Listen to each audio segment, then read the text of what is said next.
Hi everyone. Before షార్ట్‌లో చెప్పాను కదా! పూర్వికకి షాపింగ్ కోసం వచ్చామని చెప్పి. షాపింగ్ అయిపోయిన తర్వాత ఇక్కడ మాంగళ్య షాపింగ్ మాల్ ఓపెన్ చేశారు. అక్కడ వీళ్ళుంటే పూర్వికెళ్ళి వాళ్ళకి హాయ్ చెప్పింది. ఇంకేముంది, నేను నైట్ టైమ్ కదా జస్ట్ లిప్‌స్టిక్ ఒకటే వేసుకున్నాను. ఈ సారీ అక్క ఎప్పుడో తీసింది. అప్పటి నుంచి కట్టుకోలేదు. మొత్తానికి ఇప్పుడు నైట్ టైమ్ కదా మంచిగా కనబడుతదని చెప్పి సారీ వేర్ చేశాను. అయితే రామానాయుడు స్టూడియోలో ది రైటర్స్ రూమ్ అని ఉంటుంది. రానా దగ్గుబాటి వాళ్ళ బ్రదర్ అనమాట. అభి పెట్టి 1 ఇయర్ అయింది. 1 ఇయర్ సెలబ్రేషన్స్. దానికోసం మమ్మల్ని ఇన్వైట్ చేశాడని చెప్తే వచ్చాము. కిషోర్ అయితే లోపల బిజీగా ఉన్నాడు వీడియో తీయడంలోనే.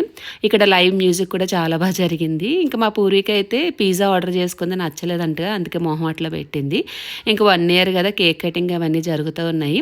దాని నెక్స్ట్ డే మార్నింగ్ ఏంటంటే పూర్విక స్కూల్కి వెళ్ళాలి కదా, దాండియా డ్రెస్ అయితే వేసేసాను. ఇట్లా సింపుల్గా రెడీ చేశాను. బేసిక్గా మేకప్ వేయలేదు, లిప్స్టిక్ అండ్ ఐ మేకప్ చేశాను. అది కూడా వాళ్ళ మేడం అడిగారని చెప్పి చేశాను. నార్మల్గా అయితే అది కూడా వేయను. సో లుక్ ఎలా ఉంది ఏంటనేది కామెంట్లో మెన్షన్ చేయండి. ఏదో సింపుల్గా అయితే ట్రై చేశాను.